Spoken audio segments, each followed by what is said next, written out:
Break के बाद हाजिर हैं, आप देख रहे हैं आपकी आवाज, और आपकी आवाज के इस हिस्से में हम चर्चा करेंगे मध्य प्रदेश के नौनिहालों के हक की, महिलाओं के पोषण आहार की, क्योंकि डाइट के डाके पर अब सरकार सख्त हो गई है।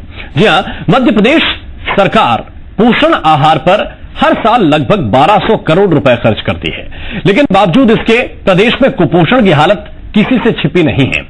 और शायद यही वजह है कि मुख्यमंत्री शिवराज सिंह चौहान ने पोषण आहार बनाने का जिम्मा अब प्राइवेट कंपनियों से छीनकर सेल्फ हेल्प ग्रुप को देने का फैसला किया है। लेकिन सवाल है कि डाइट के डाके पर तो सरकार सख्त हो गई, लेकिन उन घोटालेबाजों पर कार्रवाई कब होगी जिन्होंने सरकार के हर साल लगभग 600 करोड़ रुपए डकार लिए हैं।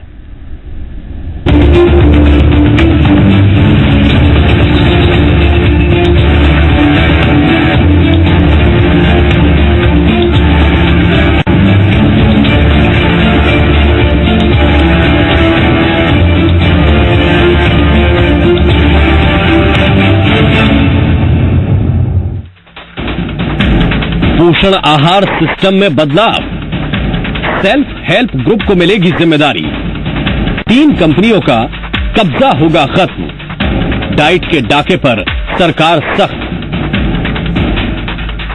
मध्य प्रदेश में पोषण आहार सिस्टम के डिस्ट्रीब्यूशन के सेंट्रलाइज सिस्टम को सरकार ने बंद करने का फैसला लिया है।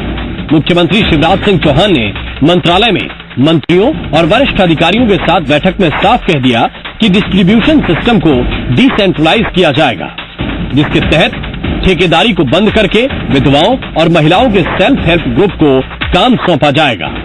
महिला और बाल विकास विभाग की समीक्षा बैठक के दौरान मुख्यमंत्री ने यह फैसला लिया। आपको बताते हैं कि आखिर मुख्यमंत्री ने ऐसा फैसला लिया क्यों। दरअसल आंगनबाड़ियों के जरिए कुपोषित बच्चों और प्रेग्नेंट महिलाओं को दी जाने वाली न्यूट्रिशियस डाइट की सप्लाई में बेहिसाब गड़बड़ी का मामला सामने आया था।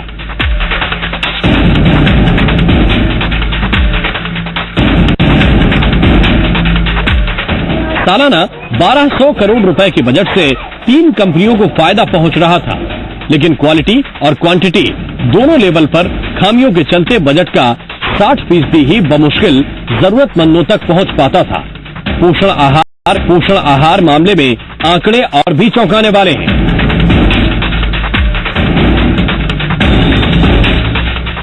मध्य प्रदेश में 12 साल में 7800 करोड़ का पोषण आहार बटा है। डाइट सप्लाई सिस्टम पर काबिज 3 कंपनियां MP agro nutri food private limited, MP Agronautics limited और एमपी एग्रो फूड इंडस्ट्रीज फल फूल रहे थे। एमपी स्टेट एग्रो ने तीनों कंपनियों के साथ 2012 में एक साथ 5 साल का एग्रीमेंट कर लिया था। पोषण आहार पर इतना बड़ा बजट खर्च करने के बावजूद शिशु मृत्यु दर के मामले में मध्य प्रदेश टॉप पर है, जहां 1000 में से 51 बच्चे 1 साल की उम्र पूरी नहीं कर पाते। एमपी के दूर दराज इलाकों में तो स्थिति और भी खराब है। फैमिली हेल्थ सर्वे की ताजा रिपोर्ट बताती है कि प्रदेश अब भी कुपोषण की भयावह चपेट में है। जब सरकार पोषण आहार पर इतना खर्च कर रही है, फिर मध्य प्रदेश में कुपोषण की हालात ऐसे क्यों है, ये सवाल लगातार खड़े हो रहे थे। आपको बता दें कि पोषण आहार मामले पर सुप्रीम कोर्ट ने 2004 में निर्देश दिया था कि न्यूट्रिशियस डाइट की सप्लाई में ठेकेदारी व्यवस्था तत्काल खत्म की जाए। सुप्रीम कोर्ट के आदेश के बाद जनवरी 2007 से सेल्फ हेल्प ग्रुप को जिम्मेदारी दी गई, लेकिन ये व्यवस्था 1 साल के अंदर ही खत्म कर दी गई, जबकि इसे लागू करने में 2.5 साल से ज्यादा का समय लग गया। तत्कालीन महिला एवं बाल विकास मंत्री कुसुम महदेले ने पोषण आहार का कॉन्ट्रैक्ट 3 निजी कंपनियों को दे दिया, जिनका सालाना बजट 1200 करोड़ रुपए रखा गया। तीनों कंपनियां निजी हैं, लेकिन इनके नाम के पहले एमपी स्टेट एग्रो की तर्ज पर एमपी लगा हुआ है। इस कारण कई लोग इसे आज भी सरकारी कंपनी ही मानते हैं। आपको बता दें कि महिला एवं बाल विकास विभाग में अरबों रुपए के पोषण आहार सप्लाई करने वालों पर इनकम टैक्स की टीम ने छापेमारी भी की थी। इसमें पोषण आहार बनाने वाली कंपनियों के साथ साथ सरकार के एमपी एग्रो के 2 जीएम के घर पर भी छापा मारा गया था। शायद यही वजह है कि मुख्यमंत्री ने पोषण आहार से कॉन्ट्रैक्ट सिस्टम खत्म करने की बात कही है। सवाल है कि क्या सिर्फ कॉन्ट्रैक्ट सिस्टम खत्म किया गया या फिर घोटाला करने वाले दोषी लोगों पर कार्रवाई भी होगी। ब्यूरो रिपोर्ट, ज़ी मीडिया। तो मसला बहुत साफ है, मुख्यमंत्री शिवराज सिंह चौहान ने यह साफ कर दिया अधिकारियों के सामने कि जिस तरह से अभी सेंट्रलाइज सिस्टम चल रहा था, यानी सिर्फ 3 कंपनियों के पास यह जिम्मेदारी थी कि वो हर जगह पर पोषण आहार की सप्लाई करें। इस सिस्टम को अब डिसेंट्रलाइज किया जाएगा। इसका मतलब बहुत साफ है, आपको समझना चाहिए कि अब ये पोषण आहार बांटा तो जाएगा, रकम वही रहेगी, लेकिन अब इसे दूसरे चैनल के थ्रू बांटा जाएगा। यानी कि इसको समझिए कि अब स्वयं सहायता समूहों, सेल्फ हेल्प ग्रुप को यह जिम्मेदारी मिलेगी। 3 कंपनियों का कब्जा अब खत्म होगा, ये सरकार ने कोशिश की है और ये मुख्यमंत्री शिवराज सिंह चौहान ने आदेश दिया है। लेकिन इसके साथ साथ कुछ समानांतर सवाल भी हैं और वो सवाल ये हैं कि क्या सिर्फ ये कह दिया जाए कि जो पुराना सिस्टम है वो ठीक नहीं है, उसको हटाया जाए, नया सिस्टम लागू किया जाए, नए चैनल से पोषण आहार बांटा जाए, ये बात ठीक है, या फिर जो पुरानी गड़बड़ियां सामने आई हैं उन पर भी किसी तरह की जांच होगी और इन कंपनियों के खिलाफ जिन पर यह आरोप है कि कई करोड़ रुपए का गड़बड़ झाला जिन कंपनियों ने किया, उन पर किसी तरह की कार्रवाई भी की जाएगी। और दूसरी बात यह बहुत महत्वपूर्ण है, क्योंकि यह कहा जा रहा था पिछली रिपोर्ट्स के अनुसार कि जो 1200 करोड़ रुपए प्रति महीना खर्च कर रही है सरकार पोषण आहार पर, उसका करीब करीब 50-60% हिस्सा ही असल में जिन्हें मिलना चाहिए उन तक पहुंच पा रहा है। और इसकी जगह पर जो नया सिस्टम फॉलो किया जाएगा, यानी कि स्वयं सहायता समूहों की जो मदद ली जाएगी, उसके जरिए क्या वाकई ज्यादा से ज्यादा फायदा या ज्यादा से ज्यादा पोषण आहार सही जगह पर, सही बच्चों तक, महिलाओं तक ये पहुंच पाएगा, इस पर भी सरकार का कितना फोकस है, ये भी हम जानने की कोशिश करेंगे। आपको बता दें कि मध्य प्रदेश में 12 साल में 7800 करोड़ रुपए का पोषण आहार बांटा गया, जिसमें कुल मिलाकर ये 3 कंपनियां जिनके नाम हम आपको बता रहे हैं और इनके सबके सामने एमपी लिखा हुआ है। ऐसा लगता है कि ये कंपनियां सरकारी हैं, लेकिन हैं ये प्राइवेट, ये आपको जानकारी होनी चाहिए। 2012 में 5 साल का एक साथ एमपी स्टेट एग्रो ने इन कंपनियों के साथ करार कर लिया था और तब से लगातार इन्हीं कंपनियों के जरिए पोषण आहार बंटवाया जा रहा था। लेकिन फिर भी कुपोषण के मामले को लेकर, बच्चों की मृत्यु दर को लेकर, शिशु मृत्यु दर को लेकर मध्य प्रदेश के जो आंकड़े हैं वो ये गवाही नहीं देते कि क्या वाकई इतना खर्च किया जा रहा है इन योजनाओं में या इन मदों में, ये स्पष्ट नहीं दिख रहा था। और ये जरा जानिए, 2004 में सुप्रीम कोर्ट ने निर्देश भी दिए थे कि न्यूट्रिशियस डाइट की सप्लाई में ठेकेदारी व्यवस्था तत्काल खत्म की जाए। इसके बाद 2007 में सेल्फ हेल्प ग्रुप को इसकी जिम्मेदारी मिली 2.5 साल के इंतजार के बाद, लेकिन फिर ये सिस्टम हटा दिया गया और फिर से एक बार स्टेट एग्रो ने जो है करार कर दिया इन 3 कंपनियों के साथ। और उस वक्त महिला एवं बाल विकास मंत्री कुसुम मेहदेले हुआ करती थी, जिन्होंने 3 कंपनियों के साथ कॉन्ट्रैक्ट किया था।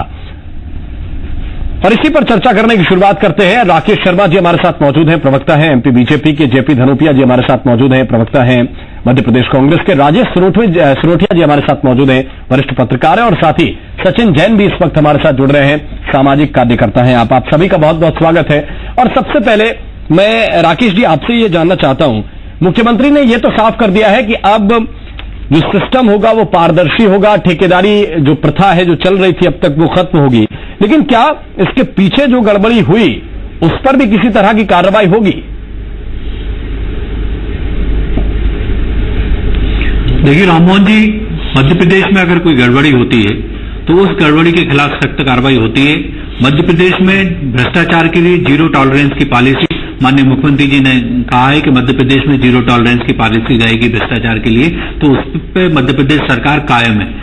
मैं एक बात कहना चाहता हूं राममोहन जी, ये जो व्यवस्था में परिवर्तन किया जा रहा है वो इसलिए किया जा रहा है कि कहीं ना कहीं महिलाओं की भागीदारी उसमें बढ़े, विधवा महिलाओं को रोजगार मिले, महिलाओं को रोजगार मिले, इसलिए स्वयं सहायता समूह को ये व्यवस्था दी जा रही है कि वो इस व्यवस्था को संभालें और उनको रोजगार भी मिले और हमारी पहली प्राथमिकता, हमारी सरकार की पहली प्राथमिकता, माननीय मुख्यमंत्री जी शिवराज सिंह चौहान जी की पहली प्राथमिकता है कि बच्चों की थाली में पूर्ण आहार पहुंचे और अच्छा आहार पहुंचे, जिससे उनके आने वाला जीवन सुधरे और वो मजबूत बन के उभर के मध्य प्रदेश के विकास के लिए आगे बढ़ पाए और आगे आ पाए। ये मध्य प्रदेश सरकार का प्रयास है और उसमें आप देखेंगे कि मध्य प्रदेश सरकार सफल होगी। उसमें सरकार सफल होगी, लेकिन मसला यही है कि अगर आप यही चाहते हैं कि महिलाओं को रोजगार मिले, विधवा महिलाओं को रोजगार मिले, बच्चों तक पूरी बात मतलब पूरा पोषण आहार पहुंचे, जेपी धनोपिया जी, क्या ये बात मुख्यमंत्री को सिर्फ आज समझ में आई, इससे पहले समझ नहीं आती, या फिर इससे पहले उनका विजन कुछ दूसरा था? राममोहन जी, ये बहुत बड़ी बात आपने कही है। कब समझ में आई, कब से चल रहा है? भारतीय जनता पार्टी की सरकार ने ये 12 सालों में खेल खेला है और इन लोगों को, उद्योगों को स्थापित करने के पीछे किसकी मंशा रही है, कौन इसके पीछे है, कहां से हुआ है? ये तीनों की तीनों कंपनियां ज्वाइंट वेंचर में खोली गई है एमपी एग्रो के साथ में। माननीय उच्चतम न्यायालय को इन्होंने धक्का दिखा दिया, उनकी आंखों पर भी इन्होंने पर्दा गिरा दिया और कह दिया कि साहब हमने तो सरकार की ओर से योजनाएं शुरू की हैं और इतना पैसा खर्च करने के बाद भी बच्चों का कुपोषण नहीं रुका मध्य प्रदेश के अंदर। क्या कारण है? आज मुख्यमंत्री जी को होश किस बात का आया है? ये साफ तौर पर लग रहा है कहीं ना कहीं भ्रष्टाचार में बढ़ावा देने की बात रही है, भ्रष्टाचार में कहीं ना कहीं बढ़वाने की बात रही है। जो जांच हुई है इनकम टैक्स की, वो हिसाब किताब की हुई है। गुणवत्ता की बात कहां है, क्वालिटी की बात कहां है? अगर मशीनों से काम होने के बाद भी कुपोषण बढ़ा है तो आज महिलाओं के समूह काम देने के बाद क्या गारंटी है कि गुणवत्ता उनकी सुधरेगी, कुपोषण खत्म होगा? ये तो सिर्फ और सिर्फ मुख्यमंत्री जी अपने लोगों को, भारतीय जनता पार्टी से जुड़े हुए महिलाओं को, उन लोगों को मोबिलाइज करने के लिए षड्यंत्र पूर्वक काम कर रहे हैं, इससे ज्यादा कुछ नहीं है। क्या कारण है? महंगाई जाती है, वो तारीफ करके जाती है, बहुत अच्छा काम चल रहा है। क्या कारण सुप्रीम कोर्ट कहता है मशीन से प्रोडक्ट चलाया जाए और अब क्या कारण है कि आज सरकार वो कर रही है? इस सारे सरकार के मंत्री लोग मिले हुए हैं इसमें, इस घोटाले की जांच होना चाहिए। बहुत बड़ा घपला है और माननीय उच्चतम न्यायालय की आंखों पर पर्दा डालने का कृत्य किया है और शिवराज सिंह चौहान इसके लिए सीधे जिम्मेदार है। भ्रष्टाचार हुआ है, बड़ी संख्या में हुआ है, उसमें अधिकारी, मंत्री और बहुत से नेता शामिल है और अब ये भारतीय जनता पार्टी से जुड़े हुए लोगों में बंटवारा करने की योजना की जा रही है कि 1200 करोड़ में बहुत होते हैं, बांटे जाए। कुछ नहीं, ये षड्यंत्र है, इसकी जांच होना चाहिए, इससे आगे कार्रवाई होना चाहिए। जी देखिए, मैं एक बात कहना चाहता हूँ राममोहन जी कि जेपी धनोपिया साहब ने बड़े जोर जोर से भ्रष्टाचार की बात करी। हो सकता है कि 10 साल के यूपीए शासनकाल में भ्रष्टाचार होता हो तो आज तक वो सरकार हो। मेरा निवेदन सुनिए जेपी धनोपिया साहब, नाराज मत होइए, मेरा निवेदन सुनिए। दूसरी बात, मध्य प्रदेश में कुपोषण की दर आप देखेंगे कम हो रही है। कहीं ना कहीं सरकार ने जो कदम उठाए हैं तो कुपोषित बच्चों की दर कम हो रही है, ये आंकड़ा खुल के सामने आ रहा है। केंद्रीय मंत्री आके अगर मध्य प्रदेश की तारीफ करते हैं तो यूपीए के शासनकाल के भी केंद्रीय मंत्री मध्य प्रदेश की शासन की तारीफ करते थे। यूपीए के तो मंत्री आपके थे, कांग्रेस के मंत्री थे, वो अगर मध्य प्रदेश की लगातार तारीफ करते थे तो वो क्यों करते थे, ये आप बता नहीं पाएंगे।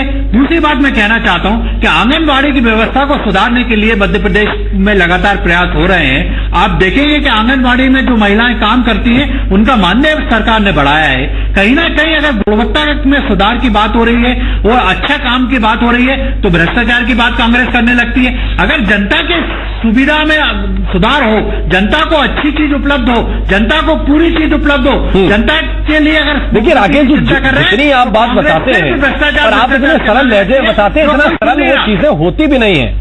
आप हर बात में कहते हैं कि सरकार का विजन ठीक हो सकता है अपनी जगह पे, लेकिन जो पिछली गड़बड़ियां हुई उन पर क्या आप पर्दा डाल सकते हैं? ये सिरोठिया साहब, मैं आपसे भी समझना चाहता हूं कि अगर गड़बड़ी है तो मुख्यमंत्री ये मान गए कि अब स्वयं सहायता समूहों के जरिए पोषण आहार पहुंचना चाहिए, लेकिन वो गड़बड़ी क्या थी ये भी तो सामने आए, उस पर कार्रवाई क्या हुई ये भी तो सामने आए। देखिए राममोहन जी, आपने एक बहुत बढ़िया विषय उठाया है, प्रदेश के हिसाब से ज्वलंत विषय है, इसके लिए आपको और जीटीवी को धन्यवाद। मैं दूसरी बात ये कहना चाहता हूँ अपनी बात जो उन्होंने कहा कि विजन की बात है, असल में सरकार की नजर कमजोर है, तो जो गलतियां जहां हो रही होती है उनको परखने में और उसको सुधारने में देर कर दी जाती है। ऐसा नहीं है, शिवराज सिंह चौहान इसमें कोई दो राय नहीं, वो सब्जेक्टेड टू करेक्शन मोड वाले चीफ मिनिस्टर हैं। वो हमेशा अपने आप को सुधारने के लिए तैयार रहते हैं, तत्पर रहते हैं, लेकिन देरी होती है। ये मामला जो है कई सालों से चल रहा था, इसमें मैं आपको 2 मंत्रियों के उदाहरण दूंगा। आपने कुसुम महदेले का जिक्र किया, इसके बाद रंजना बघेल का भी मैं जिक्र करूंगा। एक बार तो उन्होंने कुसुम महदेले ने इसको व्यवस्था को बहाल सेंट्रलाइज किया, दूसरा इस व्यवस्था को डिसेंट्रलाइज करने के लिए 4 साल पहले इनके ही एक IAS officer doctor Manohar Agnani ने जब ये प्रस्ताव भेजा कि इसको डिसेंट्रलाइज करना चाहिए, सेल्फ हेल्प ग्रुप को करना चाहिए, तो उनका तबादला हो गया। जब पहली बार इस व्यवस्था को लागू किया जा रहा था तो यहाँ एक IAS ऑफिसर थी कल्पना श्रीवास्तव, उन्होंने उसका विरोध किया, उनका 3 घंटे के अंदर तबादला हो गया। और रंजना बघेल ने जब मनोहर अगनानी के प्रस्ताव पर ये लिखा, नोटशीट मेरे पास दस्तावेज भी है उसके, कि ये जो है किसी एक अखबार अधिकारी की हठधर्मिता से चलते हुए सिस्टम को थोड़ी बंद किया जाएगा और उनको अफसर को चलता कर दिया गया। देखिए इसमें बहुत सारी साठगांठ है और बहुत बड़ा नेक्सस है, ये बहुत छोटी कहानी नहीं है और इसको बहुत जल्दी उसमें समेटा नहीं जाता। लेकिन सेल्फ हेल्प ग्रुप से माध्यम से एक सबसे बड़ी चीज ये है कि जब सेल्फ हेल्प ग्रुप के माध्यम से होगा तो सोशल मॉनिटरिंग होगी और चीजें मिलेंगी। आज क्या था, ये टेक होम राशन जो बच्चों को देते थे वो घर पे दिया जा रहा नहीं दिया जा रहा, इसकी आंगनबाड़ी थोड़ी निगरानी कर पाती थी। तो ये व्यवस्था जो है ना, जो यहाँ पर जो मिड डे मील जो है साझा चूल्हा करके जो दिया जा रहा है 3 से 6 साल के बच्चों को या स्कूली बच्चों को, उसी तरह की व्यवस्था अगर लागू की जाएगी तो वो फायदा होगा, उससे अगर सरकार की भी बचत होगी और जो घोटालेबाजों के पास में जो पैसा सचिन जैन, आप किस तरह से देख रहे हैं सरकार के आंगनबाड़ी केंद्र पर अगर 100 से 130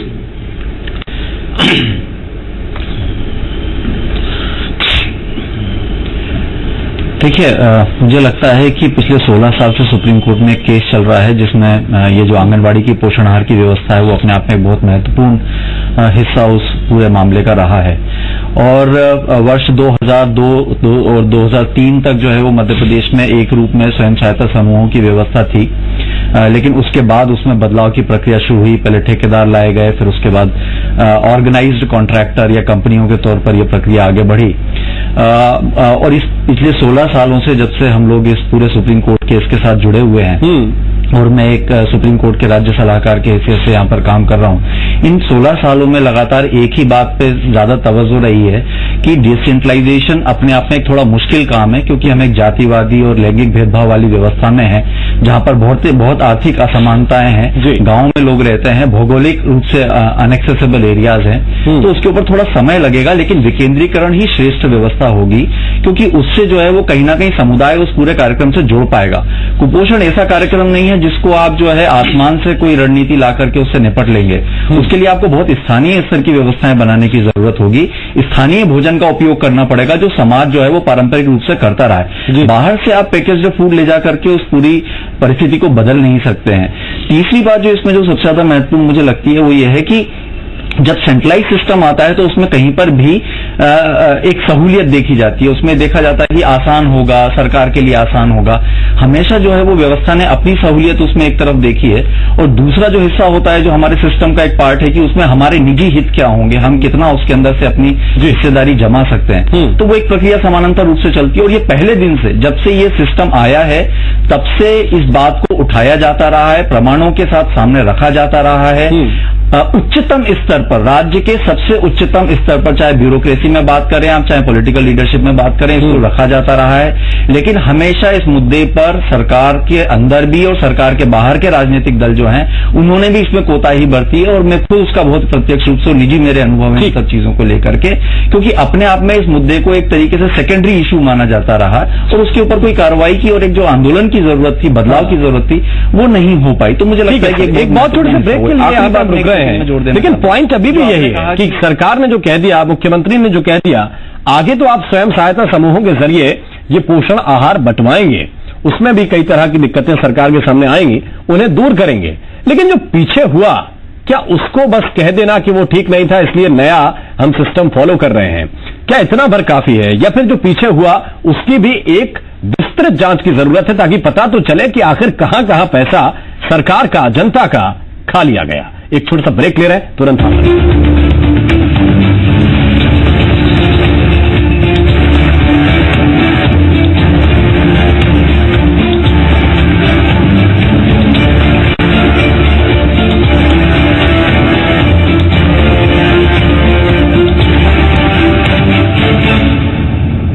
प्रायोजक है ल्यूमिनस, जिस पे देश करे भरोसा, Endura mask, the more powerful TUV 300 और इंटेक्स वॉशिंग मशीन, धुलाई समझदारी से।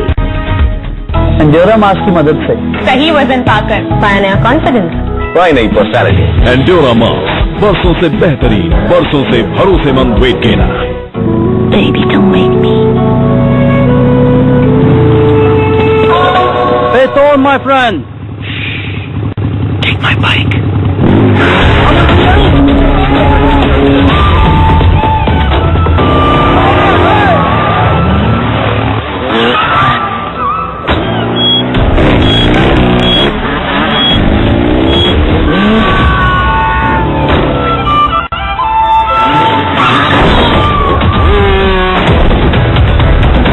माचो, बड़े आराम से। त्वचा के प्राकृतिक सौंदर्य व स्किन प्रॉब्लम्स के लिए एलोवेरा जेल को मैंने हमेशा खरा पाया है और करोड़ों लोगों ने भी इससे पूरा लाभ उठाया है। पिंपल्स, रिंकल्स मिटाएं, प्राकृतिक सौंदर्य पाएं, पतंजलि एलोवेरा जेल अपनाएं, खतरनाक केमिकल से अपनी कोमल त्वचा को बचाएं। वाइब्रेंट पीआई का एक नया कीटनाशक है। वाइब्रेंट उन तनाछेदक और पत्ता लपेट कीटों पर भी नियंत्रण करता है जिस पर मौजूदा कीटनाशक प्रभावी नहीं है। वाइब्रेंट बेहतरीन सुरक्षा के कारण मजबूत और अधिक उत्पादक कल्ले देता है जिससे कि उच्च गुणवत्ता वाली स्वस्थ व अधिक पैदावार होती है। पतंजलि आटा नूडल्स, इसमें है असली आटा फाइबर, राइस ब्रान ऑयल और वेजिटेबल्स के गुण। झटपट बनाओ, बेफिक्र खाओ। अब पतंजलि आटा नूडल्स चटपटा और क्लासिक सिर्फ 10 रुपए में। फोर्स का बलवान, जिसकी टेक्नोलॉजी इतनी बेहतरीन जो करे पूरा दम वसूल। एक भी एचपी न जाए फिजूल, ज्यादा उगाए, ज्यादा कमाए, ज्यादा बचाए। फोर्स का बलवान, पूरा दम वसूल। बलवान ट्रैक्टर के डीलर बनने के लिए कॉल करें 1800-233-5000। अपने आहार को शुद्ध बनाइए। गाय के दूध से बना पौष्टिक श्री श्री आयुर्वेदा घी, गुणवत्ता और स्वास्थ्य का प्रतीक।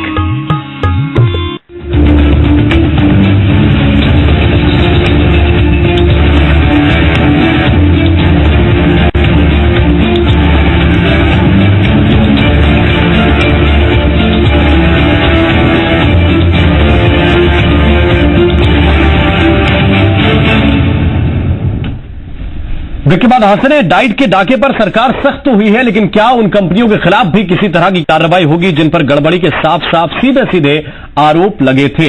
राकेश शर्मा जी, सवाल यही है कि पुरानी चीजें पीछे छोड़ दी जाएंगी क्या?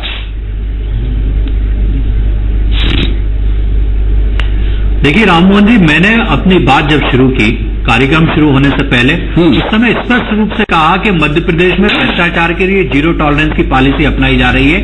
मध्य प्रदेश में मुख्यमंत्री जी भ्रष्टाचार के लिए सख्त हैं और आप देखेंगे कि कोई भी मामला सामने आता है उसकी जांच होती है और सख्त कार्रवाई होती है। मैं एक बात कहना चाहता हूं कि पोषण आहार उन गरीब बच्चों की थाली में पहुंचे, इसके लिए माननीय मुख्यमंत्री जी के मन में जो करुणा है वो उन्होंने व्यक्त की है और उसको देखते हुए आप देखेंगे कि आने वाले समय में ये व्यवस्था कैसे और अच्छी हो सके, उसके लिए माननीय मुख्यमंत्री जी कदम उठा रहे हैं। आज जो स्पष्ट रूप से उन्हें अधिकारियों से कहा, आज पूरे मीडिया में अगर एक ही बात की चर्चा हो रही है कि मुख्यमंत्री जी के बयान की और मुख्यमंत्री जी के निर्णय की चर्चा हो रही है, तो कहीं ना कहीं मुख्यमंत्री जी निर्णय कर रहे हैं। मुख्यमंत्री जी चाहते हैं कि मध्य प्रदेश के गरीब निर्णय तो कर रहे हैं, लेकिन उसके पहले जरा अखबार भी देख लें, उसके पहले जरा न्यूज चैनल्स भी देख लें कि क्यों आखिर मुख्यमंत्री जी ने यह बात कही और यह कहने के लिए मजबूर हुए। राजेश सिरोठिया जी। जी देखिए, सवाल सबसे बड़ा ये है कि आप जांच की बात कर रहे हैं, ये जांच करेगा कौन? यहाँ तो इतना बड़ा नेक्सस है इन सब चीजों का कि कहाँ कौन पॉलिटिशियन है, कौन ब्यूरोक्रेट्स है, कौन दलाल है, कौन दलिया बेचने वाला है, इतना बड़ा नेक्सस है। इसकी जांच कौन करेगा? क्या वो अफसर जो उसकी कल हिमायत कर रहे थे, जब मुख्यमंत्री जी ने जब इस बात को कहा कि हम सेल्फ हेल्प ग्रुप से बांटेंगे, तो वहां पर जो उनके विभाग के अफसर है, महिला बाल विकास के अफसर, उन्होंने उसका प्रतिवाद किया। जब मुख्यमंत्री ने उनको डांटा तब जाके वो चुप हुए। तो जांच किससे कराएंगे? आपको जांच किसी बाहर की एजेंसी से कराएं तो कोई चीज निकलेगी, और नहीं कराते हैं तो लिपापोती हो जाएगी। अब आप करना क्या है, और जांच कराना भी है कि नहीं कराना है, कराने की मंशा है तो कराएंगे, तो किससे कराएंगे? क्योंकि जिससे कराएंगे किससे कराएंगे इस पर निर्भर करेगा कि जांच सही होगी या नहीं होगी। बिल्कुल सर, बहुत बहुत धन्यवाद, बहुत बहुत शुक्रिया आप सभी मेहमानों का हमारे साथ इस चर्चा में शरीक होने के लिए। और इस मुद्दे को उठाने का मसला यही था कि पुरानी बातें या पुराने मसले कहीं दबकर न रह जाएं। इस पर भी सरकार को ध्यान देना चाहिए कि जिस मसले को लेकर सरकार की किरकिरी हुई है उसके पीछे अधिकारियों ने कितनी मलाई खाई है। सिस्टम में ही बैठे हुए आपके कैबिनेट के सदस्यों ने कहीं उसमें कोई हाथ तो नहीं मारा है, या उनके कहने पर कई बार जांच रोकी तो नहीं गई है। इन चीजों को भी मुख्यमंत्री को समझना पड़ेगा और इस पर कार्रवाई करने की भी शायद उतनी ही जरूरत है, ताकि भविष्य थोड़ा सा सुरक्षित रहे और मध्य प्रदेश की जनता, यहां के नौनिहाल महिलाओं, जिनके लिए सरकार दिल खोलकर पैसा खर्च करती है, उस पैसे का कहीं ना कहीं सीधा सदुपयोग हो, लोगों के हाथ तक वो पहुंचे। आपकी आवाज में अभी के लिए बस इतना ही। आगे जरूर देखिए प्राइम टाइम।